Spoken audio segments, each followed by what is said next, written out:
and state capture in all its forms. For this evil are taking deep roots in our country. We are looking for people who are committed to building an economy in which all Kenyans can flourish, an economy which benefits as a whole rather than a few individuals.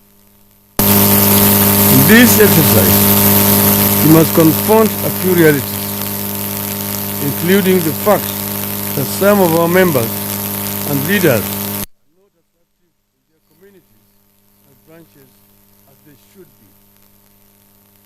We must do away with an unreliable and slow system of issuing membership cards, and also do away with undemocratic tendencies that keep would-be members away. We must address the issue of and its impact on operations and performance of the party, that is, discipline and camaraderie. Without discipline, we can't achieve much. We must also do away with the problems of gatekeeping, keeping people from joining and renewing and therefore participating in the life of ODM. At the end of the exercise, we must have millions of new members. It must be clear to all that the organization is growing. I want to conclude by saying that from the experience I've seen a lot of interest in the party, but a new development which is actually retrogressive that we see in some parts of our country. And I've seen it in the coast, I've seen it in Upper Eastern, I've seen it in Northeastern, I've seen it here in Nairobi, I've seen it in Western, I've seen it in Nyanza. The issue of early campaigns. People are in campaigns, and we hardly 1 year from the last elections. We still have got 4 more years to go. But this is bringing a lot of tension among our members. And people campaigning, they want to be MCAs. Those who are elected as MCAs campaigning, they want to be MPs. They have hardly served the people to qualify. It is what you're doing to the people as an MCA which will endear you to the larger constituency. Then you've got people elected as members of parliament who are campaigning to be governors. You've hardly served the people as a member of parliament. You already are declaring and you have in a committee campaigning to be a governor. Some people elected as senators campaigning to be governors, or women reps campaigning to be governors, or members of parliament. I want to say that time is going to come. Time will come. But allow those who have been elected in those respective positions to serve now, giving them the support that they need, so that they either succeed or they fail. In a normal democracy, campaigning starts 1 year before the elections. You can see now in the US, people are declaring candidatures for senators, for governorships, and for the presidency. Because the election is next year. Then you will have 1 year to do with the campaign. So what I want to say is that it is not right first. We see a lot of enmity being generated among our members, because everybody is now already in a full swing campaign 4 years later. And you find some people have hired our youth. The youth are running around this time, fighting, put a lot of tension. This should end.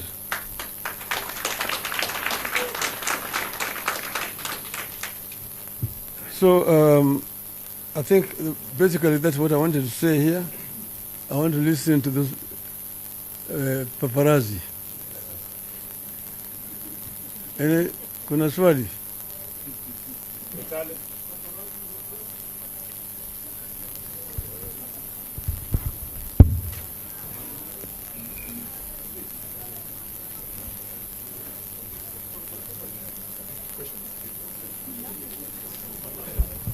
Do you have any questions here? Okay.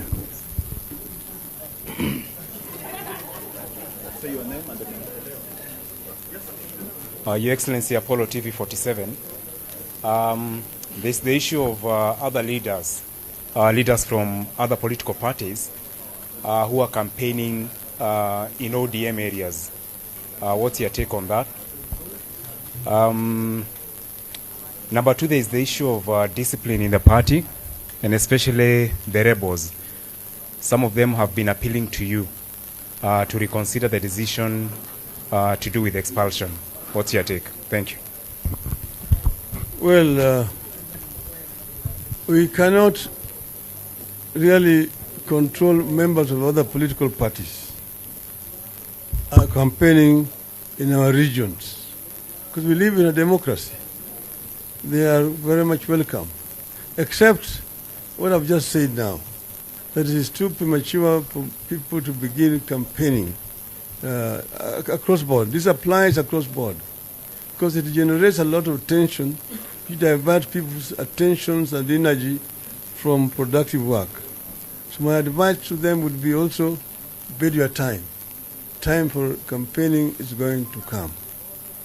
With regard to discipline in the party, there are of course clear rules and guidelines how discipline are handled. And as you know, we have a committee that deals with matters of discipline. Then we have got respective party organs that handle those. So if somebody is unhappy, the manner in which his case has been handled, he has the right to appeal through the normal channels. This appeal should be handled. You see, there are rules that must be observed. We must strengthen multi-party in our country. If you are elected on a particular party's ticket or a coalition, you actually are basically confined to serve that party for that 5 years mandate. If in the middle of that period you feel dissatisfied with that party, they want to cross the floor, then of course it is your democratic right. But the rules have been that you resign, you go back to the electorate and seek a fresh mandate from the electorate. This is what we are saying. So we are saying those members who don't want to be in ODM are free. They have their democratic right to move to wherever they want to move. But allow us and our supporters an opportunity to test your popularity. Let us then also have another candidate to replace you. Next. My name is David Muthoka from KTN. And yesterday you released a dossier on the G2G deal, oil deal that the government is in, and you termed it as a grand scam. Hours later, the government, through the energy minister and the majority leader, came out to say that the deal is above board, and even saying that what you presented to Kenyans was hot air and nothing but cheap propaganda. Do you still believe that the government and that G2G deal is a grand scam? Elaborate and maybe offer a response to what the leaders had to say over your dossier. Well, I don't know whether those people who responded had an opportunity to read what I had said, because it was a very comprehensive statement which gave clear facts, and I challenged the government to contradict what I had said. These other ones basically just talk and say hot air. I don't know which hot air, where that guy is coming from. And this is supposed to be majority leader of government. I think, the matter was directed at the executive, not at the legislature. So it is not work of Mr. Chungwa to respond.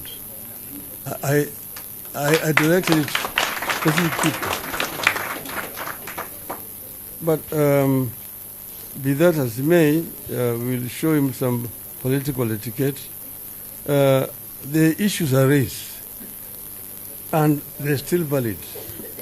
I want the government to show the memorandum of understanding that they've signed between the government of the Republic of Kenya and the government of the Kingdom of Saudi Arabia and the government of the United Arab Emirates. Not signed between the Minister for Energy and the CEO of Aramco, just a company. That G2G, because they call this G2G. G2G means that it's an agreement between those governments and Kenya government. Let us see that MOU. 2, let them also show us tax returns, which as a result of this importation of this oil, how much tax has been paid by these companies, these shadow companies that have been appointed to handle this cargo, this deal. Okay? And then show us also supplier purchase agreement. Let us see that. Then tell us why EPRA boss, Mr. Kipto, was involved in the negotiations of these contracts, yet he is the one also who is here fixing prices. If that is not corruption, I don't know what corruption is. Those are very valid questions that I want this government to answer. Thank you. Your Excellency, with your indulgence, we have 2 questions, then we wind up the session. I'm Chris Owino from Ramogi TV. I've got 2 questions. The first question, are you considering taking any action against the governor of Turkana who has outrightly rebelled against the party in line with the enhancing discipline in ODM? And then secondly, there have been reports that ODM has lost its grips in Western Kenya and the coast. Do you have formidable plans to revamp the party? That's all. I don't answer to propaganda. That's basically propaganda. Nobody has measured the popularity of ODM.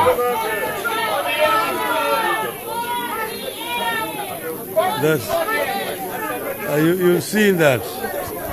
You have heard her here. Order, members. Mama Zara here is from Lamu.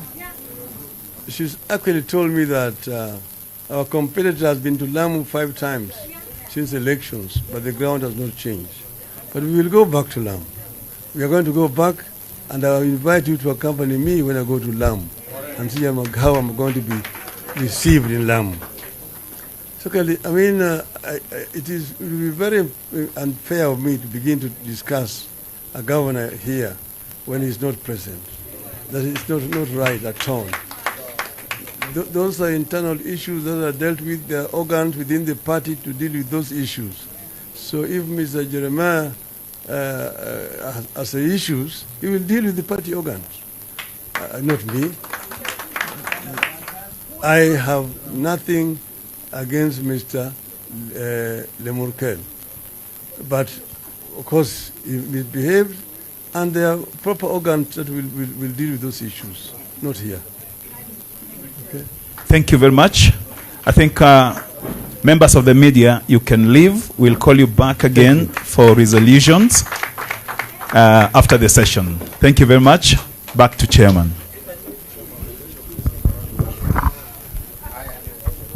Wacha media sasa watoke kidogo. Wacha tupige makofi ya kilo ya baba sasa.